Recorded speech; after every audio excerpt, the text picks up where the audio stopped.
Hi, അല്പം ലോകകാര്യം പറയാം. ലോകകാര്യമല്ല, നമ്മുടെ ഇന്ത്യയും ചൈനയും തമ്മിൽ യുദ്ധം ഉണ്ടാകാനുള്ള സാഹചര്യം ഉണ്ടോ ഇല്ലയോ എന്നുള്ളത് ഒന്ന് പരിശോധിച്ച് നോക്കാം. സോറി, സൗണ്ട് ശരിയല്ലേ.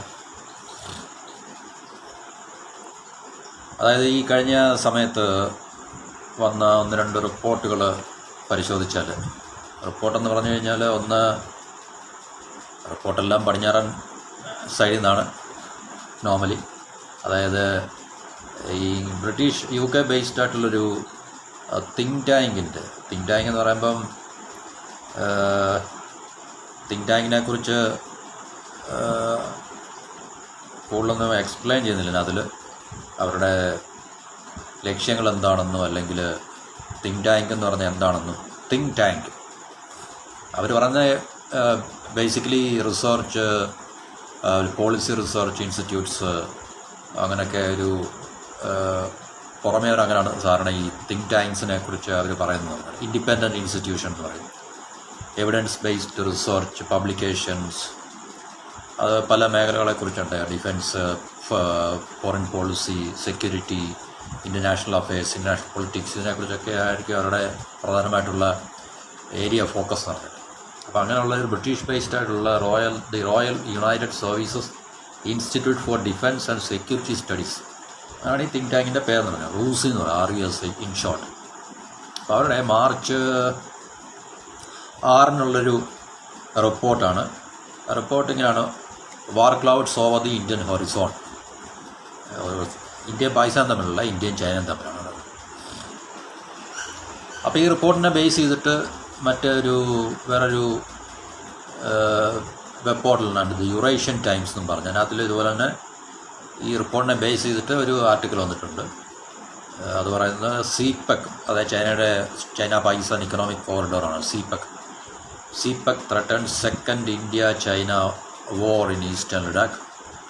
Rusi report says conflict possible by 2025-30, അതായത് 2025-30 ഇന്ത്യയും ചൈനയും തമ്മിൽ. ഇന്ത്യയും ചൈന എന്നല്ല പറയുന്നത്, ആ റിപ്പോർട്ടിൽ പറയുന്നത് ചൈന ഇന്ത്യ എന്നാണ് പറയുന്നത്. അപ്പോൾ ഇങ്ങനെയുള്ള ഈ ഇൻ്റർനാഷണൽ പൊളിറ്റിക്കൽ ടേംസിലൊക്കെ വളരെ ഇമ്പോർട്ടൻസ്. ഇപ്പോൾ ചൈന ഇന്ത്യ എന്ന് പറയുമ്പോൾ തീർച്ചയായിട്ടും നമുക്ക് മനസ്സിലാക്കാൻ സാധിക്കുന്നത് ചൈനയുടെ ഭാഗത്തു നിന്നും യുദ്ധം ആരംഭിക്കാനോ അല്ലെങ്കിൽ പ്രകോപനം ഉണ്ടാകാനുള്ള സാധ്യത ഉണ്ടാകണം എന്നാണ് എൻ്റെ അറിവ് പറയുന്നത്. ആ റിപ്പോർട്ടിനെ കുറിച്ച് ഞാൻ പറയാം. കുറേ കാര്യങ്ങൾ അതിൽ സ്പെസിഫൈ ചെയ്യുന്നുണ്ട് എന്തുകൊണ്ട് യുദ്ധം ഉണ്ടാകാനുള്ള സാധ്യത.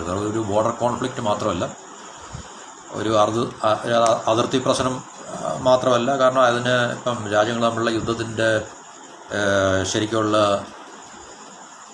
കാരണങ്ങൾ എന്ന് പറഞ്ഞു കഴിഞ്ഞാൽ അത് സ്ട്രാറ്റജിക്കാണ്, ജിയോ പൊളിറ്റിക്കലാണ്. ഒരിക്കലും ബൈലാറ്ററൽ ഒരു ബോർഡർ കോൺഫ്ലിക്റ്റോ അല്ലെങ്കിൽ ഒരിക്കലും ഒരു അതിർത്തിയിൽ ഇവിടുന്ന് അങ്ങോട്ട് വെടിവെച്ചത് കൊണ്ട് അല്ലെങ്കിൽ അവിടെ നിന്ന് ഇങ്ങോട്ട് തിരിച്ച് വെടിവെച്ചു യുദ്ധം ചെയ്തു, അതല്ല. രണ്ട് രാജ്യങ്ങൾ തമ്മിൽ യുദ്ധം ഉണ്ടാകാനുള്ള കാരണം ജിയോ പൊളിറ്റിക്കലി നമ്മൾ പറയുമ്പോൾ. അപ്പോൾ അതിൻ്റെ സ്കോപ്പ് അല്ലെങ്കിൽ അതിൻ്റെ ശരിക്കുള്ള മോട്ടീവ്സ് ബിഗർ പൊളിറ്റിക്സാണ്. അത് നമ്മുടെ ഏത് രാജ്യത്തിൻ്റെയും സാമ്പത്തികമായിട്ടുള്ള സമ്പത്ത് ഘടനയെ അല്ലെങ്കിൽ സാമ്പത്തിക മേഖലയൊക്കെ സംബന്ധിക്കുന്ന കാര്യങ്ങളുമായിട്ട് വരുന്നതാണ് പൊളിറ്റിക്സ് എന്ന് പറഞ്ഞാൽ. ഞാൻ എപ്പോഴും പറയാറുണ്ട്, പൊളിറ്റിക്സ് എപ്പോഴും വെൽത്തുമായിട്ട് കണക്റ്റഡ് ആണ്. അപ്പോൾ bigger politics, bigger wealth making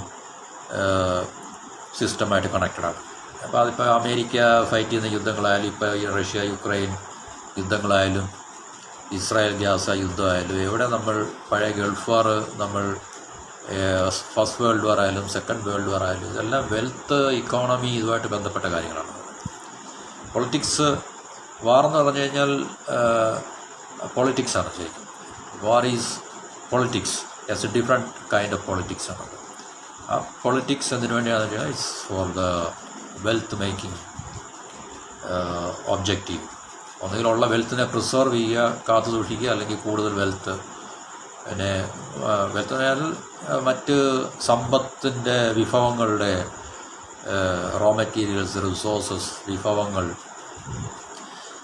സമ്പത്തിൻ്റെ മേൽ കടന്നാക്രമണം, കടന്നുകയറ്റത്തിനും അല്ലെങ്കിൽ കൂടുതൽ നേടിയെടുക്കാനോ അല്ലെങ്കിൽ ഉള്ളത് കാത്തു സൂക്ഷിക്കാനോ ഒക്കെ വേണ്ടിയാണ് സാധാരണ യുദ്ധം ചെയ്യുന്നതും അല്ലെങ്കിൽ യുദ്ധം ചെയ്യുമ്പോൾ അതിനെ ഡിഫെൻഡ് ചെയ്യുന്നതൊക്കെയെന്ന് പറഞ്ഞു കഴിഞ്ഞാൽ. അപ്പം ഇവിടെ ഇന്ത്യയും ചൈനയും തമ്മിലുള്ള പ്രശ്നങ്ങളും ഏകദേശം ഇതുപോലുള്ള ചില അടിസ്ഥാന കാരണങ്ങളാണെന്നാണ് നമുക്ക് മനസ്സിലാക്കാം. അത് ഞാൻ പറയാം. അപ്പോൾ ഈ റിപ്പോർട്ടിനെ ബേസ് ചെയ്തിട്ട് ദ യൂറേഷ്യൻ ടൈംസിൽ അവർ പറഞ്ഞിരിക്കുന്ന ജിയോ പൊളിറ്റിക്കൽ എക്സ്പേർട്സ് പ്രഡിക്റ്റ് ചെയ്യുന്നതാണ്. അതായത് ഇന്ത്യ ചൈന ഹിമാലയത്തിൽ, അതായത് ലഡാക്കിൽ, നമ്മുടെ ലഡാക്കിൽ, കാശ്മീരിൻ്റെ ഭാഗമായുള്ള ലഡാക്ക് അതിർത്തി ഇന്ത്യയും ചൈനയും തമ്മിൽ ഒരു കോൺഫ്ലിക്റ്റ്, യുദ്ധം ഉണ്ടാകാനുള്ള സാധ്യതയ്ക്കുള്ള ടൈം പീരീഡ് പറയുന്നത് 2025 മുതൽ 2030 വരെയുള്ള കാലഘട്ടത്തിൽ അത് ഉണ്ടാകാനുള്ള സാധ്യതയുണ്ടെന്നാണ് പറയുന്നത്. അപ്പോൾ ഗാൽവാനിൽ ഒക്കെയുള്ള ഇഷ്യൂ 2020 ഏപ്രിൽ മെയ്യിലാണെന്ന് തോന്നുന്നു, അതോ മെയ് ജൂണാണെന്ന് തോന്നുന്നു. അല്ല, ഗാൽവാനിൽ ഉണ്ടായ പ്രശ്നങ്ങളൊക്കെ നമ്മൾ പത്രങ്ങളിൽ കൂടെയും മാധ്യമങ്ങളിൽ കൂടെയൊക്കെ വായിച്ചറിഞ്ഞാണ്. അപ്പോൾ അത് ചൈനയുടെ ഭാഗത്തു നിന്നുള്ള പ്രൊവോക്കേഷൻ തീർച്ചയായിട്ടും ഉണ്ട്. കാരണം ഇന്ത്യക്ക് തീർച്ചയായിട്ടും ചൈനയെ ആക്രമിക്കുകയോ അല്ലെങ്കിൽ ഇതുപോലുള്ള ഏകപക്ഷീയമായിട്ടുള്ള പ്രൊവോക്കേഷൻസ്, അങ്ങനെ ഒരു പോളിസി ഇന്ത്യയുടെ ഭാഗത്തു നിന്നില്ല. ഇന്ത്യക്ക് ഈ നിലനിൽക്കുന്ന സാഹചര്യങ്ങൾ കൊണ്ട് ഇപ്പോൾ തൽക്കാലം ഇന്ത്യക്ക് അതിൻ്റെ ആവശ്യമുണ്ട്. ചൈനയ്ക്ക് പക്ഷേ ഇന്ത്യ പ്രൊവോക്ക് ചെയ്യേണ്ട ആവശ്യമുണ്ട്. ഇതുപോലുള്ള ഇൻട്രൂഷൻസ് അല്ലെങ്കിൽ ഈ പെനിട്രേഷൻസ് അക്രോസ് ദ ബോർഡർ, അതിർത്തി കടന്നുള്ള ഇതുപോലുള്ള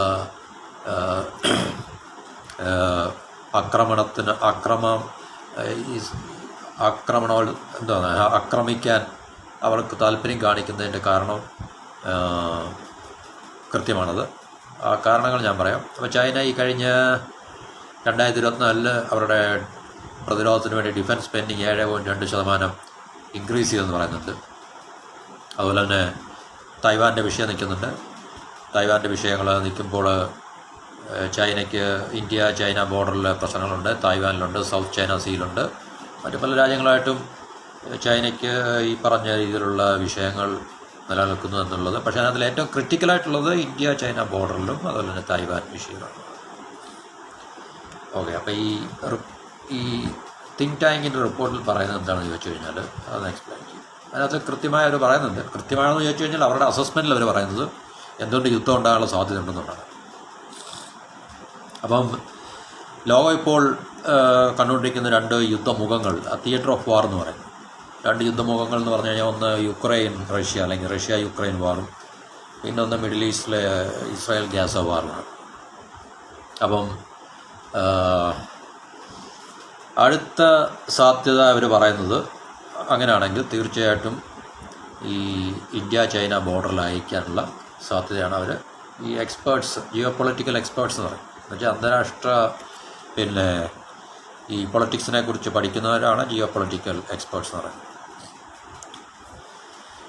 അപ്പോൾ അവർ പറയുന്നത് ഇന്ത്യ ചൈന ബോർഡറിൽ 2025-നും 30-നും ഇടയ്ക്ക്, അപ്പോൾ ഈ കാലഘട്ടത്തിൻ്റെ പ്രത്യേകതയോടെ ഞാൻ പറയുന്നത്. അപ്പോൾ റഷ്യ യുക്രൈൻ വാറും ഇസ്രായേൽ ഗാസ വാറും ഉണ്ട്. ഗാസ വാർ എന്ന് പറഞ്ഞാൽ ഗാസയിൽ നടക്കുന്ന ഇസ്രായേൽ ഹമാസിനെതിരെ എന്ന് പറയുന്ന പലസ്തീനെതിരെയുള്ള യുദ്ധമാണ്. അപ്പോൾ അടുത്ത യുദ്ധമുഖം എവിടെ തുറക്കപ്പെടുമെന്നുള്ളതാണ് എക്സ്പേർട്സ് ചോദിക്കുന്നത്. അപ്പോൾ തായ്വാൻ, ചൈനയെ സംബന്ധിച്ച് ചൈനയുടെ പേര് പറയുമ്പം ഇപ്പം നമ്മൾ പെട്ടെന്ന് നമുക്ക് പറയാം ചൈന തായ്വാനെ ആക്രമിച്ച് ചൈനയുടെ ഭാഗമാക്കാൻ സാധ്യതയുണ്ട്. അതുകൊണ്ട് അടുത്ത യുദ്ധമുഖം ചൈന തായ്വാൻ ആയിരിക്കുമെന്ന് പലരും പറയുന്നുണ്ടെങ്കിൽ തന്നെയും അതിനുള്ള സാധ്യത, പല കാരണങ്ങൾ നമ്മൾ മനസ്സിലാക്കി കഴിഞ്ഞാൽ അതിനുള്ള സാധ്യത, ചൈന തായ്വാനെ ആക്രമിക്കാനുള്ള സാധ്യത വളരെ കുറവാണെന്ന് പറഞ്ഞിപ്പം ഈ ഷോർട്ട് മീഡിയം ടൈമിൽ. കാരണം ചൈന ഇന്ത്യയെ ആക്രമിക്കുന്നത് പോലെ, അല്ലെങ്കിൽ ചൈന ഇന്ത്യയുടെ യുദ്ധം ആരംഭിക്കുന്നതിനേക്കാളിൽ രൂക്ഷമായിട്ടുള്ള പ്രത്യാഘാതങ്ങൾ ചൈനയ്ക്ക് തായ്വാനെ ആക്രമിക്കാൻ ശ്രമിച്ചാലോ അല്ലെങ്കിൽ തായ്വാനായിട്ട് യുദ്ധം ഉണ്ടാക്കാൻ ശ്രമിച്ചാലോ നേരിടേണ്ടി വരും. കാരണം അമേരിക്കയുടെ നേതൃത്വത്തിലുള്ള സഖ്യകക്ഷികൾ എന്തായാലും അതിനകത്തിൽ ഇടപെടും. ജപ്പാൻ, സൗത്ത് കൊറിയ, ഫിലിപ്പീൻസ്, പിന്നെ ഇന്ത്യയുടെ നേരിട്ടുള്ള അല്ലെങ്കിലും ഇൻഡയറക്റ്റായിട്ടുള്ള ഇന്ത്യയുടെ റോൾ അതിനുണ്ടാകും. പിന്നെ ഇന്തോനേഷ്യ ഒക്കെ ഉണ്ടെന്ന് തോന്നുന്നല്ലേ.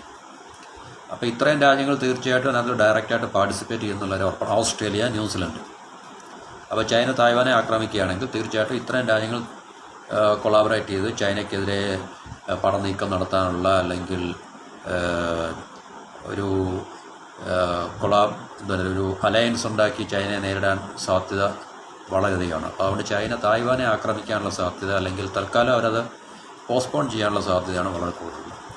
അതിന് പകരമല്ല, അതിലും ഉപരിയായിട്ട് ചൈന ഇന്ത്യയെ ആക്രമിക്കാനുള്ള സാധ്യത വളരെ കൂടുതലാണ്. കാരണം ഇത്രയും രാജ്യങ്ങളിലെ നേരിട്ടുള്ള പാർട്ടിസിപ്പേഷൻ ചൈനയ്ക്കെതിരെ ഉണ്ടാകത്തില്ലെന്നാണ് കാര്യം. ഒരുപക്ഷെ ഇന്ത്യ മാത്രമായിട്ട് അതിനെ നേരിടേണ്ടി വരും എന്നുള്ളൊരു കാരണമാണ്. ഇനി എന്തുകൊണ്ട് ചൈന ഇന്ത്യയെ ആക്രമിക്കും എന്നുള്ളത് ഈ രണ്ട് രാജ്യങ്ങളെ സംബന്ധിച്ചും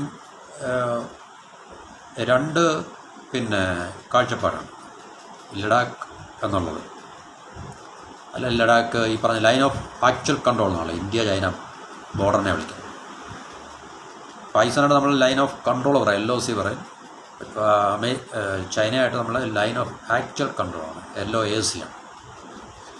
അപ്പോൾ ഈ ഈസ്റ്റേൺ ലഡാക്ക് ഇന്ത്യയെ സംബന്ധിച്ച് നമ്മുടെ ഭൂപ്രദേശമാണ്. അത് ഈ കഴിഞ്ഞിടയ്ക്ക് നമ്മുടെ സെൻട്രൽ ഗവൺമെൻറ് അതിനെ യൂണിയൻ ടെറിട്ടറി ആക്കി. അതുകൊണ്ട് കേന്ദ്രത്തിന് നേരിട്ടുള്ള ഭരണ സംവിധാനങ്ങൾ, അതായത് കേന്ദ്രഭരണ പ്രദേശമാണ്. ഒരുപക്ഷെ ഈ ഒരു റിസ്ക് ചൈനയുടെ ഭാഗത്തു നിന്നുള്ള ഈ റിസ്ക് കണക്കിലെടുത്തുകൊണ്ടായിരിക്കും അങ്ങനെയുള്ളൊരു നീക്കം കേന്ദ്ര ഗവൺമെൻറ് ചെയ്തത്. അതിൻ്റെ പിന്നിലുള്ള പൊളിറ്റിക്സിനെ കുറിച്ചൊന്നും നമുക്ക് ബോധപ്പെടേണ്ട ആവശ്യമില്ല, മനസ്സിലാക്കിയാൽ മാത്രം മതി. പക്ഷേ നമ്മുടെ ഒരു രാജ്യത്തിൻ്റെ പ്രശ്നം എന്ന രീതിയിൽ നമുക്ക് അതിനെ ഇങ്ങനെ മനസ്സിലാക്കാം. കാരണം ചൈനയിൽ നിന്നുണ്ടാകുന്ന ഈ പറഞ്ഞ ത്രെട്ട് നമുക്ക് ഇഫക്റ്റീവായിട്ട് നേരിടണമെങ്കിൽ തീർച്ചയായിട്ടും അത് സെൻട്രൽ ഗവൺമെൻറ്റിന് നേരിട്ടാണ് ഭരിക്കുന്നതെങ്കിൽ തീർച്ചയായിട്ടും അവർക്ക് കൂടുതലൊരു അപ്രഹാരം ഉണ്ടാകാനുള്ള സാധ്യത അവിടെ ഉണ്ടാകാൻ കഴിയുന്നുണ്ട്. അതുകൊണ്ടായിരിക്കും അതിൻ്റെ സ്റ്റേറ്റ് ഹുഡ് എടുത്ത് കിടന്നിട്ട് അതിനെ യൂണിയൻ ടെറിട്ടറി ആക്കി ഗവൺമെൻറ്, നമ്മുടെ കേന്ദ്ര ഗവൺമെൻറ് അതിനെ കൺവേർട്ട് ചെയ്തത്. അപ്പോൾ 1962 ഇന്ത്യ ചൈന വാർ, ആദ്യത്തെ ഇന്ത്യ ചൈന യുദ്ധം, ഒരു യുദ്ധം ഇന്ത്യയും ചൈനയും തമ്മിൽ ചെയ്തിട്ടുണ്ട്. അതിൽ ഈ അക്സായ് ചിൻ എന്ന് പറയുന്ന സ്ഥലം ചൈന ആക്രമിച്ച് കീഴ്പ്പെടുത്തി നമ്മളിൽ നിന്ന് പിടിച്ചെടുക്കുകയും അന്ന് മുതൽ അവരുടെ ആണ് അക്സായ് ചിൻ ചൈനയുടെ അധീനതയിലാണ്. അപ്പോൾ ഇതുവരെ നമുക്ക് തിരിച്ചെടുക്കാൻ സാധിച്ചിട്ടില്ല, അതിനുള്ള ശ്രമങ്ങളും ഇന്ത്യ നടത്തിയിട്ടില്ല. പിന്നെ ഇന്ത്യയെ സംബന്ധിച്ച് ലഡാക്ക് എന്ന് പറഞ്ഞു കഴിഞ്ഞാൽ ഈ രണ്ടുപേരെ സംബന്ധിച്ച് അതിൻ്റെ ജിയോ സ്ട്രാറ്റജിക് ഇമ്പോർട്ടൻസ് എന്താണെന്ന് ചോദിച്ചു കഴിഞ്ഞാൽ രണ്ട് രാജ്യത്തിനും വ്യത്യസ്തമായിട്ടുള്ള അവരുടെ രാജ്യത്തിൻ്റെ താല്പര്യങ്ങളുണ്ട്. ഒന്ന് നമ്മുടെ ടെറിട്ടോറിയൽ ഇൻറ്റഗ്രിറ്റി കാത്തു സൂക്ഷിക്കുക എന്നുള്ളതാണ് നമ്മളെ സംബന്ധിച്ച്. എന്നുവെച്ചാൽ നമ്മുടെ സ്ഥലമാണ്, അത് മറ്റൊരാളുടെ അതിനകത്തിൽ ചൈനയായാലും പാകിസ്ഥാനായാലും അതിലേക്ക് ആക്രമിച്ച് കയറിക്കഴിഞ്ഞാൽ നമുക്കതിനെ ഡിഫെൻഡ് ചെയ്യാനോ അവരെ യുദ്ധം ചെയ്ത് തിരിച്ച് ഫൈറ്റ് ബാക്ക്, എന്നിട്ട് നമ്മുടെ സ്ഥലത്തിനെ പ്രൊട്ടക്റ്റ് ചെയ്യുക എന്നുള്ളതാണ് നമ്മളെ സംബന്ധിച്ച് ഇന്ത്യയുടെ പെർസ്പെക്റ്റീവ് എന്ന് പറഞ്ഞു കഴിഞ്ഞാൽ, അല്ല ഇന്ത്യയുടെ സ്ട്രാറ്റജിക് ഗോൾ എന്ന് പറഞ്ഞാൽ അതാണ്. ചൈനയെ സംബന്ധിച്ച് അവരുടെ എനർജി സെക്യൂരിറ്റിയുടെ വലിയ ഇഷ്യൂ, അതാർക്കും അറിയത്തില്ല, സാധാരണ ജനങ്ങൾക്ക് അറിയത്തില്ല. പിന്നെ എനർജി സെക്യൂരിറ്റി എന്ന് പറഞ്ഞു കഴിഞ്ഞാൽ ഓയില്, ഗ്യാസ്, ഇത് ചൈനയിലേക്ക് അവർക്ക് കൊണ്ടുവരാൻ വേണ്ടി, അത് ഇപ്പോഴത്തെ എക്സിസ്റ്റിംഗ് സിറ്റുവേഷൻ എങ്ങനെയാണെന്ന് ചോദിച്ചു കഴിഞ്ഞാൽ ചൈനയുടെ ട്രേഡ് മൊത്തം നടക്കുന്ന ചൈനയുടെ നല്ല ഓൾമോസ്റ്റ് എല്ലാ രാജ്യങ്ങളുടെയും മാരിടൈം ട്രേഡ് നമ്മൾ കപ്പൽ വഴി അല്ലെങ്കിൽ കടൽ വഴി, കടൽ മാർഗം ആണ്. അപ്പം ചൈനയ്ക്ക് ഇന്തോനേഷ്യ അല്ല ഇന്ത്യൻ ഓഷ്യൻ, ഇന്ത്യൻ മഹാസമുദ്രത്തിൽ കൂടെയാണ് അവിടെ സ്ട്രേറ്റ് ഓഫ് മലാക്ക എന്ന് പറഞ്ഞിട്ടുണ്ട്, മലാക്ക കടലിടുക്ക്, അതുവഴിയാണ്, അതൊരു കടലിടുക്കാണത്. അതുവഴിയാണ് ചൈനയുടെ ട്രേഡിൻ്റെ 80% ടു ആൻഡ് ഫ്രോ അല്ലെങ്കിൽ ഇമ്പോർട്ടും എക്സ്പോർട്ടും എല്ലാം കടന്നു പോയിക്കൊണ്ടിരിക്കുന്നത്. അത് ചൈനയെ സംബന്ധിച്ച് രണ്ട് റിസ്ക് ഇപ്പോൾ അവർ നേരിടുന്നുണ്ട്. ഈ പറഞ്ഞ ഇന്ത്യൻ ഓഷ്യനിൽ, ഇന്ത്യൻ മഹാസമുദ്രത്തിൽ ഇന്ത്യയുടെ നേവിയും അമേരിക്കയുടെ നേവിയും പിന്നെ അമേരിക്കയായിട്ട് ബന്ധമുള്ള അമേരിക്കൻ സഖ്യകക്ഷികൾ അല്ലെങ്കിൽ ബ്രിട്ടീഷ്, അമേരിക്കൻ ബ്രിട്ടീഷ് എന്നൊക്കെ പറയുന്നത് കാലം, അതുപോലെ ചൈനയില്ല എന്നാലും അമേരിക്ക, യു എസ് നേവിയും, അതുപോലെ തന്നെ ഇന്ത്യൻ നേവിക്ക് ഈ ഇന്ത്യൻ ഓഷ്യനിൽ വളരെ ഒരു അപ്രഹാരമുണ്ട് ചൈനയേക്കാൾ വളരെ അപ്രഹാരം ഇന്ത്യൻ നേവിക്കാണ്. അതുപോലെ സ്ട്രെങ്ത് നമുക്കറിയാവുന്നതാണ്. അപ്പോൾ ഈ എന്തെങ്കിലും ഒരു കോൺഫ്രണ്ടേഷന് സാധ്യതയുണ്ടെങ്കിൽ, ഒരു യുദ്ധ സമാനമായിട്ടുള്ള സാഹചര്യം ഉണ്ടാകുകയാണെങ്കിൽ ചൈനയുമായിട്ട്, ഈവൻ തായ്വാൻ്റെ കാര്യം തന്നെ പറഞ്ഞു, തായ്വാനെ ആക്രമിക്കുവാൻ ചൈന ശ്രമിക്കുകയാണെങ്കിൽ ഈ പറഞ്ഞ സ്ട്രെയിറ്റ് ഓഫ് മലാക്ക പൂട്ടിക്കഴിഞ്ഞാൽ, ബ്ലോക്ക് ചെയ്ത് കഴിഞ്ഞാൽ, നേവൽ ബ്ലോക്കേഡ് എന്ന് നമ്മൾ പറയും, നേവിയെ ഉപയോഗിച്ച് അത് നേവൽ ബ്ലോക്കേഡ് നടത്തിക്കഴിഞ്ഞാൽ അമേരിക്കയോ അല്ലെങ്കിൽ ഇന്ത്യയോ ഒരുമിച്ച് നിന്നോ, അല്ലെങ്കിൽ ഇന്ത്യക്ക് ഒരുമിച്ച് ചെയ്യാവുന്നേ ഉള്ളൂ. അതിനുള്ള ശക്തി ഇപ്പോൾ ഇന്ത്യൻ നേവിക്ക് ഇന്ത്യൻ ഓഷനിലുണ്ട്. അപ്പോൾ അത് ചൈനയുടെ ട്രേഡ് റൂട്ട് മൊത്തം കൊളാപ്സ് ആകുകയും അതിന് ചൈനയ്ക്ക് ഭയങ്കരമായിട്ടുള്ള ഹ്യൂജ് റിസ്ക് ആയിരിക്കും. കാരണം ചൈനയുടെ ഇപ്പോഴത്തെ പ്രൊവോക്കേറ്റീവായിട്ടുള്ള, അല്ലെങ്കിൽ ചൈനയുടെ പ്രൊവോക്കേറ്റീവ് എന്ന് ഞാൻ പറയുന്നില്ല, പക്ഷേ ഈ ചൈനയും ഈ പറഞ്ഞ അമേരിക്ക അല്ലെങ്കിൽ ഇന്ത്യ ആയിട്ടൊക്കെ നിലനിൽക്കുന്ന ഈ പ്രശ്നങ്ങൾ കണക്കിലെടുത്ത് ഫ്യൂച്ചർ എന്ന് പറഞ്ഞാൽ നാളെയും ഫ്യൂച്ചറാണ്, മറ്റന്നാളും ഫ്യൂച്ചറാണ്, ഇന്ന് കഴിഞ്ഞാൽ എല്ലാം ഫ്യൂച്ചറാണ്. അപ്പോൾ ഫ്യൂച്ചറിലെ ഒരു കോൺഫ്രണ്ടേഷൻ, ഒരു യുദ്ധത്തിന് സമാനമായിട്ടുള്ള യുദ്ധം ഉണ്ടാകാനുള്ള സാഹചര്യം ഉണ്ടാകുകയാണെങ്കിൽ ഈ പറഞ്ഞ രാജ്യങ്ങൾക്ക് ചൈനയ്ക്കെതിരെ വൻപിച്ച പടനീക്കം നടത്തുകയും നേവൽ ബ്ലോക്കേഡ് വഴി അവരുടെ ട്രേഡ് റൂട്ട് കംപ്ലീറ്റ് ബ്ലോക്ക് ചെയ്യുകയും ചെയ്യാം. അപ്പം നമുക്കറിയാം, ട്രേഡ് ആണല്ലോ ഒരു രാജ്യത്തിൻ്റെ ഈ വൈറ്റൽ ഏറ്റവും പ്രധാനപ്പെട്ടതെന്ന് പറയുന്നത്. സെൻട്രൽ നെർവസ് സിസ്റ്റം പോലെ ഏറ്റവും പ്രധാനപ്പെട്ട ഘടകം എന്ന് പറഞ്ഞാൽ ട്രേഡാണല്ലോ. കാരണം ഇമ്പോർട്ട് വരികയും വേണം, എക്സ്പോർട്ട് പോവുകയും ചെയ്യണം, ഏത് രാജ്യത്തിൻ്റെ ആയാലും. അപ്പം ചൈന അങ്ങനെ വലിയ റിസ്ക് എന്ന് പറഞ്ഞാൽ വളരെ വളരെ വില കൊടുക്കേണ്ടി വരുന്ന റിസ്ക് അവരത് ഫേസ് ചെയ്യുന്നുണ്ട്. പിന്നെ അതിൻ്റെ കോസ്റ്റ് എന്ന് പറഞ്ഞു കഴിഞ്ഞാൽ അവർക്ക് വളരെ കൂടുതലാണ്. അപ്പോൾ അതിനൊരു ഓൾട്ടർനേറ്റീവായിട്ടാണ് ഈ കാര്യങ്ങളെല്ലാം അവരെ മുന്നിൽ കണ്ടുകൊണ്ടാണ് ഈ പാകിസ്ഥാൻ വഴിയുള്ള അവരുടെ ചൈന പാകിസ്ഥാൻ ഇക്കണോമിക് കോറിഡോർ എന്ന് പറയും. അതായത് ചൈന പാകിസ്ഥാൻ സാമ്പത്തിക ഇടനാഴി. അപ്പോൾ ഈ ഇടനാഴി എന്ന് പറഞ്ഞാൽ ലാൻഡ് ബേസ്ഡാണ്. എന്നുവെച്ചാൽ ഈ സീ ബേസ്ഡ് റൂട്ട് അവർ ഒഴിവാക്കിക്കൊണ്ടോ അല്ലെങ്കിൽ കുറച്ചുകൊണ്ടോ ഈ ലാൻഡ് ബേസ്ഡ് റൂട്ടിനെ അവർ ഉണ്ടാക്കിയെടുക്കുകയാണ്. അപ്പോൾ അത് അവരുടെ ഏറ്റവും വലിയ $1 ട്രില്യൺ ഫ്ലാഗ്ഷിപ്പ് പ്രോജക്റ്റ് എന്ന് പറയുന്ന ബെൽറ്റ് ആൻഡ് റോഡ് ഇനിഷ്യേറ്റീവ് എന്നാണ് BRI. അത് ചൈന മുതൽ യൂറോപ്പ് വരെ നീണ്ടുപോകുന്നതാണ്. അപ്പോൾ അത് കൂടുതലും റോഡ് ലാൻഡ് ബേസ്ഡാണ്. അപ്പോൾ ലാൻഡ് ബേസ് എന്ന് പറയുമ്പോൾ ഇതിനതിലെ ചൈനയുടെ ഏറ്റവും പ്രധാനപ്പെട്ടൊരു, എല്ലാ രാജ്യത്തിൻ്റെയും പ്രധാനപ്പെട്ടൊരു സാമ്പത്തിക റിസോഴ്സ് അല്ലെങ്കിൽ മെറ്റീരിയൽ റിസോഴ്സ് എന്നല്ല, ഓയിലും ഗ്യാസുമാണ്. അപ്പോൾ ചൈന ഇറാനിൽ നിന്നും മിഡിൽ ഈസ്റ്റ് രാജ്യങ്ങളിൽ നിന്നും മറ്റ് സെൻട്രൽ ഏഷ്യൻ, കേന്ദ്ര സെൻട്രൽ ഏഷ്യ എന്ന് പറഞ്ഞാൽ മധ്യേഷ്യയിൽ നിന്ന് സെൻട്രൽ ഏഷ്യ, അതായത് റഷ്യ ഉൾപ്പെടെയുള്ള സ്ഥലങ്ങളൊക്കെ അവിടുന്ന് ഈ പറഞ്ഞ ഓയില്, ഗ്യാസ്, മറ്റ് റോ മെറ്റീരിയൽസ്, റിസോഴ്സുകൾ എല്ലാം ചൈനയിലേക്ക് കൊണ്ടുവരാനും അതുപോലെ തന്നെ അവരുടെ ഈ പറഞ്ഞ ഫിനിഷ്ഡ് പ്രോഡക്ട്സ് തിരിച്ച് എക്സ്പോർട്ട് ചെയ്യാനും ഒക്കെ ഈ സീ റൂട്ടിൽ ഈ പ്രശ്നം നിലനിൽക്കുന്നത് കൊണ്ടോ അല്ലെങ്കിൽ ഉണ്ടാകാനുള്ള സാധ്യത വളരെ കൂടുതലായതുകൊണ്ടും അവർ ലാൻഡ് ബേസ്ഡ് ആയിട്ടുള്ള ഈ വലിയ കൊറിഡോർ ഉണ്ടാക്കിക്കൊണ്ടിരിക്കുകയാണ്, CPEC. അതിൻ്റെ ഏറ്റവും ഒരു പ്രധാനപ്പെട്ട പോർഷനാണ് ഈ CPEC എന്ന് പറയുന്നത്. ബെൽറ്റ് ആൻഡ് റോഡ് ഇനിഷ്യേറ്റീവിൻ്റെ ഏറ്റവും പ്രധാനപ്പെട്ട ഒരു പോർഷനാണ് CPEC എന്ന് പറയുന്നത്. അത് പാകിസ്ഥാനിലെ ബലൂചിസ്ഥാനിലെ ഗ്വാദാർ പോർട്ട്.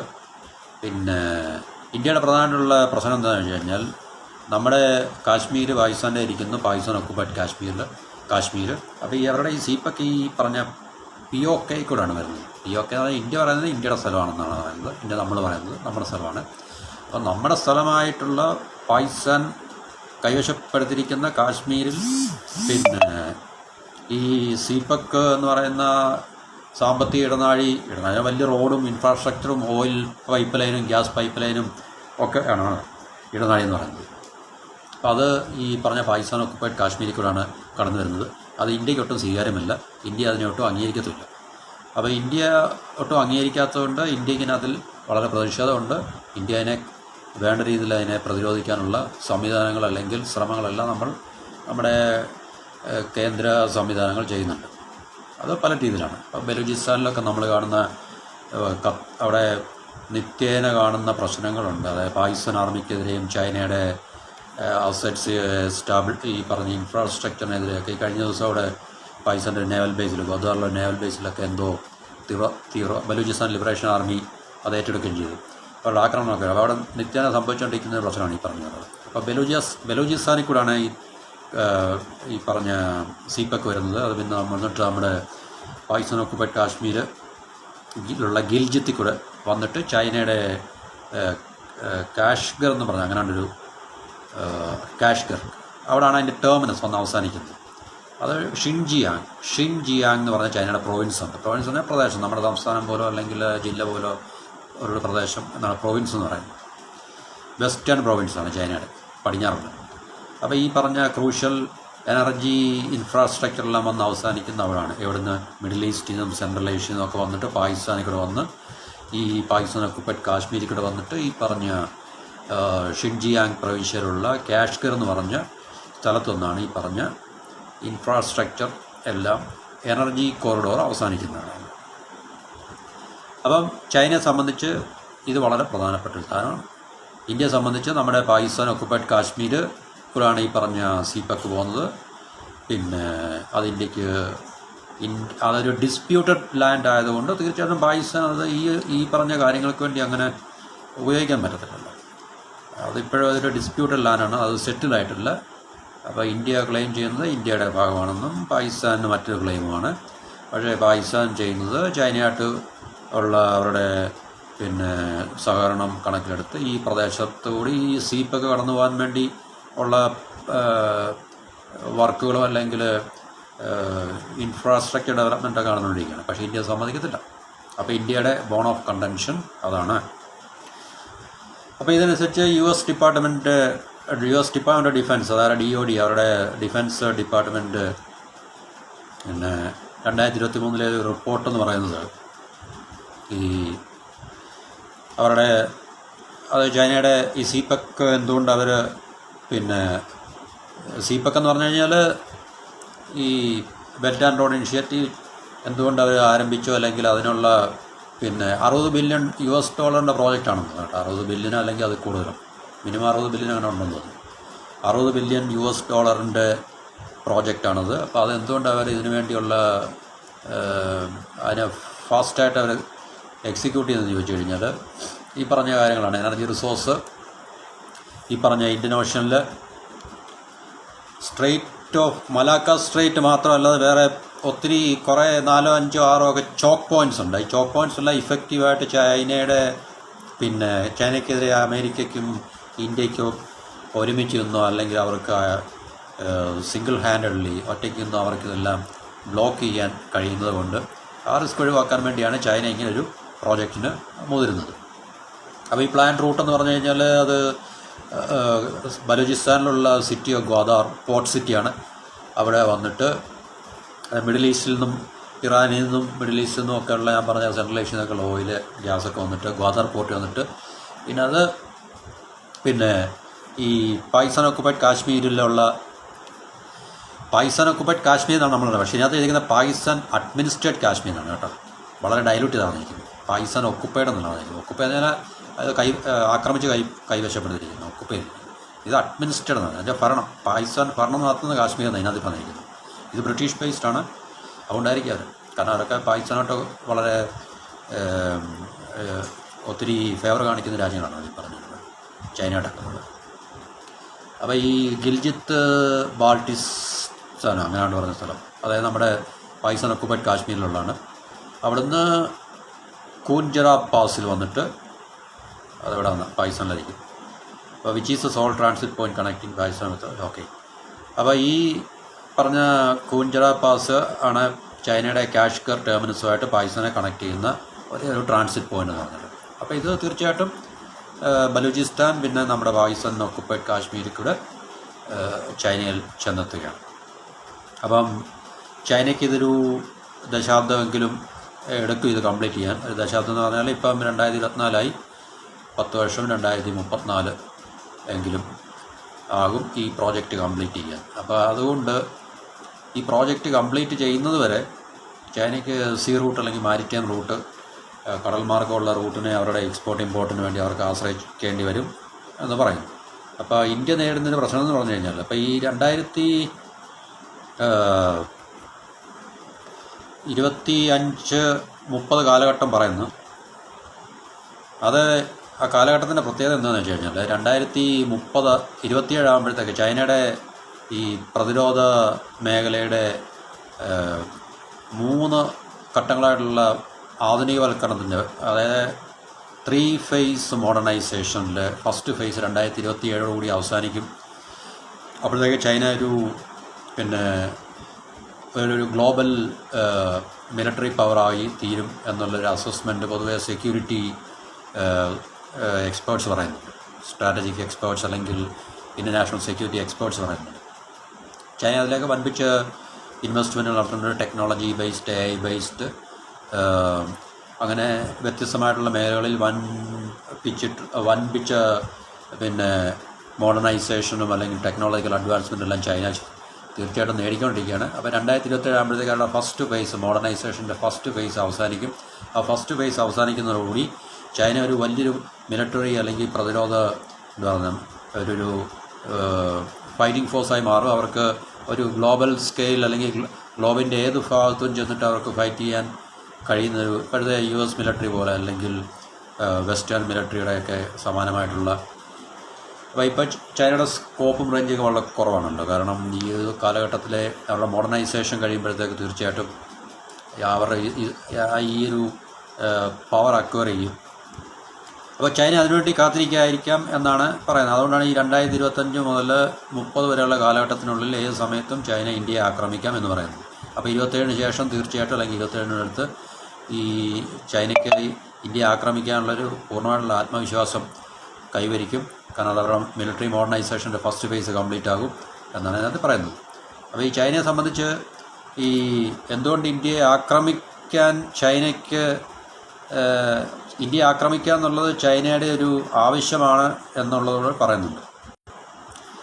അതായത് ഈ ഇന്ത്യയും അമേരിക്കയും തമ്മിൽ തന്ത്രപ്രധാനമായിട്ടുള്ള പല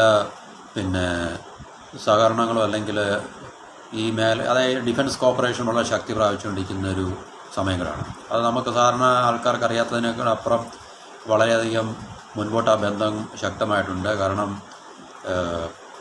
അപ്പം അതുപോലെ തന്നെ പാകിസ്ഥാനും ചൈനയും തമ്മിൽ അപ്പോൾ ഇന്ത്യക്ക് ഇനി ഭാവിയിൽ ഈ 2 ഫ്രണ്ട് വാറായിരിക്കും നമുക്ക് നേരിടേണ്ടത്. രണ്ട് യുദ്ധമുഖങ്ങൾ. ചൈനയായിട്ട് യുദ്ധം ഉണ്ടാകും, തീർച്ചയായിട്ടും പാകിസ്ഥാൻ്റെ ഭാഗത്തു നിന്നും ഇന്ത്യയെ ആക്രമിക്കാനുള്ള പ്രൊവോക്കേഷൻ ഉണ്ടായില്ലെങ്കിൽ തന്നെ ചൈനയും പാകിസ്ഥാനും തമ്മിലുള്ള ഈ പറഞ്ഞ തന്ത്രപരമായിട്ടുള്ള അല്ലെങ്കിൽ ഡിഫൻസ് റിലേറ്റഡ് ആയിട്ടുള്ള കോപ്പറേഷൻ അവർ തമ്മിലുള്ള ബന്ധം കണക്കിലെടുത്ത്, കാരണം ഇത് വാക്കാലുള്ള ഓറൽ ബന്ധങ്ങളത് ഇതെല്ലാം സ്റ്റേറ്റ് ടു സ്റ്റേറ്റ് ഭരണകൂടങ്ങൾ തമ്മിലുള്ള സൈൻഡ് ട്രീറ്റിയാണല്ലോ ഇതെല്ലാം. അപ്പോൾ അതിനനുസരിച്ച് തീർച്ചയായിട്ടും ചൈനയായിട്ട് ഇന്ത്യ യുദ്ധം ഉണ്ടാകുമ്പോൾ ചൈന പാകിസ്ഥാനെ കൊണ്ട് ഇന്ത്യയെ ആക്രമിക്കാനുള്ള സാധ്യത നമുക്ക് തള്ളിക്കളയാൻ പറ്റില്ല. അപ്പോൾ ഇന്ത്യ ശരിക്കും പറഞ്ഞാൽ ഇനി ഭാവിയിൽ 2 ഫ്രണ്ട് വാർന്ന് 2 യുദ്ധമുഖങ്ങൾ ഇന്ത്യ സൈമൾട്ടേനിയസ്ലി ചിലപ്പോൾ ഫേസ് ചെയ്യേണ്ടി വരും. ഇന്ത്യ പാകിസ്ഥാനായിട്ട് യുദ്ധം ഉണ്ടായിക്കഴിഞ്ഞാലും ഒരു പക്ഷേ ഈ ചൈന മറുഭാഗത്തു നിന്ന് ഏതെങ്കിലും ഒരു ഭാഗത്ത് മറ്റൊരു ഫ്രണ്ടിൽ നിന്ന് ഇന്ത്യയെ പരമാവധി പ്രഷർ ചെയ്യാനോ അല്ലെങ്കിൽ ഏതെങ്കിലും തരത്തിലുള്ള മിലിറ്ററി കോൺഫ്ലിക്റ്റിനുള്ള സാധ്യതയുണ്ട്. അതുപോലെ തന്നെ ചൈനയായിട്ട് ഇന്ത്യ നമ്മളെ യുദ്ധം സ്റ്റാർട്ട് ചെയ്യുകയാണെങ്കിലും തീർച്ചയായിട്ടും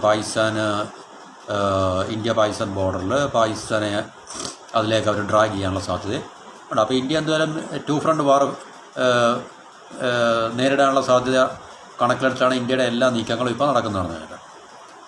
അപ്പം ഈ ചൈന എന്തുകൊണ്ടാണ് ഇന്ത്യ ആക്രമിക്കാൻ സാധ്യത ഉള്ളതെന്ന് പറയുന്നത്, ഈ ചൈനയുടെ ഏറ്റവും തന്ത്രപ്രധാനമായിട്ടുള്ള ഈ എനർജി കോറിഡോർ വന്ന് അവസാനിക്കുന്ന ഈ പറഞ്ഞ പ്രൊവിൻസിലാണ്, കാശ്മീർ, ഷിൻജിയാങ് പ്രൊവിൻസിലുള്ള കഥ. അപ്പോൾ അത് ഈസ്റ്റേൺ ലഡാക്കിലൂടെ ഏറ്റവും കൂടുതൽ ആക്സസ് ചെയ്യാൻ, അതായത് ഈസ്റ്റേൺ ലഡാക്ക് നമ്മുടെ ലഡാക്കിൽ ഒരു ശക്തമായിട്ടുള്ള മിലിറ്ററി ബേസ്, ഭാവിയിൽ അമേരിക്കയുടെ മിലിറ്ററി ബേസോ അമേരിക്കൻ സോൾജേഴ്സിൻ്റെ പ്രസൻസോ അവിടെ തള്ളിക്കളയാൻ സാധിക്കത്തില്ല എന്നാണ് ചൈന പറയുന്നത്. അല്ലെങ്കിൽ ചൈനയുടെ നിഗമനം, ചൈനയുടെ ഇൻ്റലിജൻസ് അസസ്മെൻ്റ് അങ്ങനെയാണ്. തീർച്ചയായിട്ടും അതിനുള്ള സാധ്യതകൾ ഉണ്ടാകാൻ അതിനുള്ള സാധ്യത നമുക്ക് തള്ളിക്കളയാൻ സാധിക്കത്തില്ല. ഒരുപക്ഷെ ഇതിൻ്റെ സ്റ്റേറ്റ് ഹുഡ് എടുത്ത് മാറ്റിയത് ഒക്കെ ഇതിലേക്കുള്ള ചിലപ്പം ഒരു പ്രസിഡൻ്റായിട്ടായിരിക്കും. ഓക്കെ, അത് ഇറ്റ്സ് എ ഡിഫറെൻറ്റ് മാറ്റർ. അപ്പം തീർച്ചയായിട്ടും ഈ എനർജി കോറിഡോറിനെ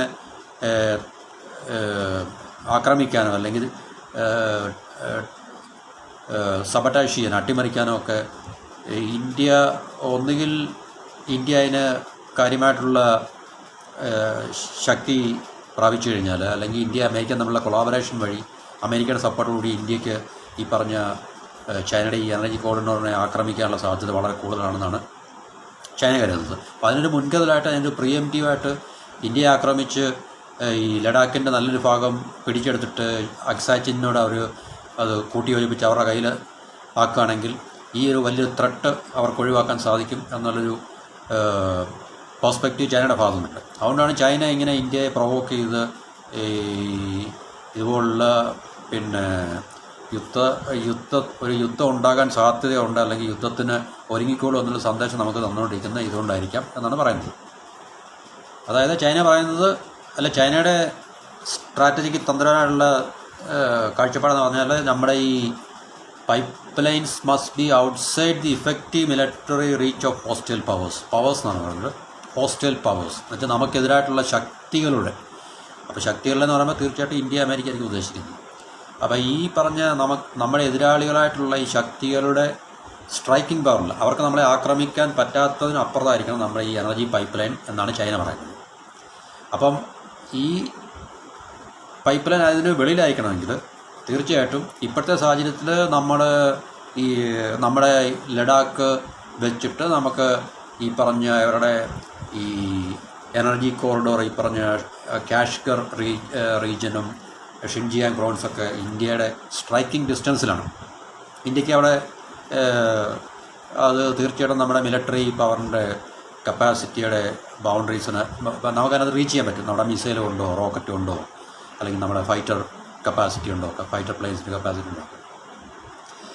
അപ്പോൾ അത് മുന്നേ കൂട്ടിക്കണ്ട് അതിന് മുൻകരുതലായിട്ട് ഇന്ത്യയെ ആക്രമിച്ചിട്ട് ലഡാക്കിന് നല്ലൊരു ശതമാനം ഭൂപ്രദേശം പിടിച്ചടക്കി അക്സാച്ചിനോട് ചേർത്തിട്ട് ചൈനയ്ക്ക് അവരുടെ എനർജി ഈ പറഞ്ഞ സീപെക്കിനെ പ്രൊട്ടക്റ്റ് ചെയ്ത് അതിനെ സെക്യൂർ ചെയ്യുക എന്നുള്ളതാണ് ചൈനയുടെ ഉദ്ദേശം.